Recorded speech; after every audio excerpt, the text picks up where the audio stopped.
നമസ്കാരം. ഇന്ന് 2025 മെയ് 3 ശനിയാഴ്ച. ഇന്നത്തെ പ്രധാന വാർത്തകൾ. ഇന്ത്യ പാകിസ്ഥാൻ ഇറക്കുമതികൾ നിരോധിച്ചു. ജമ്മു കാശ്മീരിലെ പഹൽഗാമിൽ 26 ടൂറിസ്റ്റുകൾ കൊല്ലപ്പെട്ട ഭീകരാക്രമണത്തെ തുടർന്ന് ഇന്ത്യ പാകിസ്ഥാനിൽ നിന്നുള്ള എല്ലാ ഇറക്കുമതികളും നിരോധിച്ചു.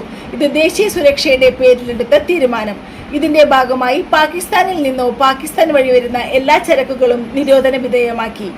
പാകിസ്ഥാൻ ബാലിസ്റ്റിക് മിസൈൽ പരീക്ഷിച്ചു. ഇന്ത്യയുമായി ഉരുത്തിരിയുന്ന സംഘർഷങ്ങളുടെ പശ്ചാത്തലത്തിൽ പാകിസ്ഥാൻ ബാലിസ്റ്റിക് മിസൈൽ പരീക്ഷിച്ചു. കേരളത്തിൽ അടുത്ത 48 മണിക്കൂറിനുള്ളിൽ ഇടിമിന്നലോട് കൂടിയ ശക്തമായ മഴയും കാറ്റും ഉണ്ടാകാൻ സാധ്യതയുണ്ട്.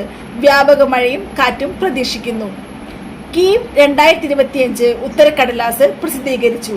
ഏപ്രിൽ 23 മുതൽ 29 വരെ നടന്ന കേരള എഞ്ചിനീയറിംഗ്, ആർക്കിടെക്ചർ, മെഡിക്കൽ പ്രവേശന പരീക്ഷയുടെ പ്രാഥമിക ഉത്തരക്കടലാസ് പ്രസിദ്ധീകരിച്ചു.